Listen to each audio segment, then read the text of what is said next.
Kalau nasi goreng di Jawa dibilang gak enak sama orang Sumatera, apakah artinya beneran gak enak? Bapak Hardiansyah Suteja, Ya, Pak Dirbi Sumule.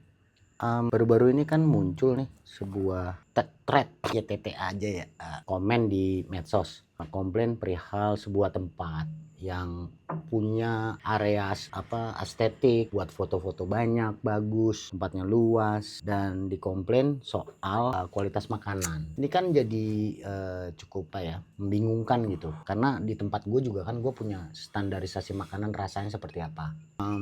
Dan juga pasti di luar sana orang akan ngomong gitu ketika mereka nggak suka karena mungkin seleranya berbeda, sehingga mereka ngomong di medsos tentang kualitas rasa yang mereka tidak cocok atau dibilangnya nggak enak gitu. Menurut pandangan lu gimana tuh? Normal ya, Pak? Karena Iya, akan benar. selalu ada seperti itu gitu loh. Iya. Karena kita bisnis gitu ya konteksnya, berarti yang jelas target kita apa gitu ya. Misalnya kita sebut populasi A. Katakanlah ada 100 orang populasi A yang kita mau ambil gitu.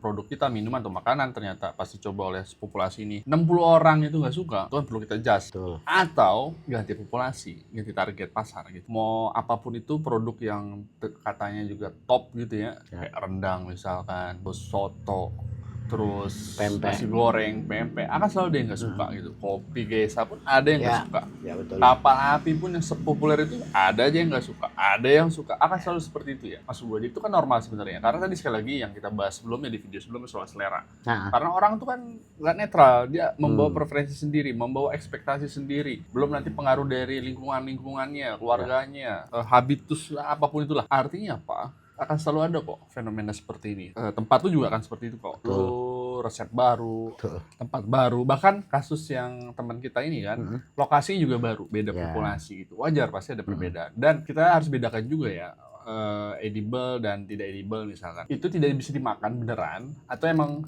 kurang enak. Tapi lu masih bisa konsumsi gitu. Apakah ini menjijikan, itu kan juga dua hal berbeda gitu ya. Kalau tidak enak kan biasanya seleranya jelas nih. Misalkan terlalu asin, terlalu manis, terlalu pahit, gitu kan, atau tidak seimbang rasanya, A dominan B atau tawar.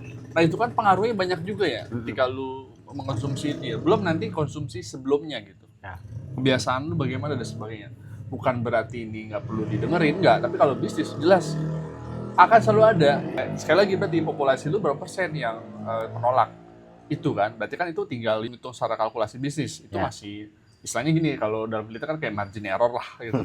Ini kalau 5% yang nggak suka, ya oke lah, masih nice gitu kan, bisnis ini jalan gitu. Karena tadi, setiap ada yang komplain, masih kita ubah. Ya nggak Bayangin harus. ada tamu 10 meja, ada yang nggak suka, masih kita ubah demi dia. Betul. Kita ubah demi dia, tapi yang 9-nya jadi nggak suka. Akan selalu begitu kan? Kurang lebih kayak gitu. Tulis di komen. Alah,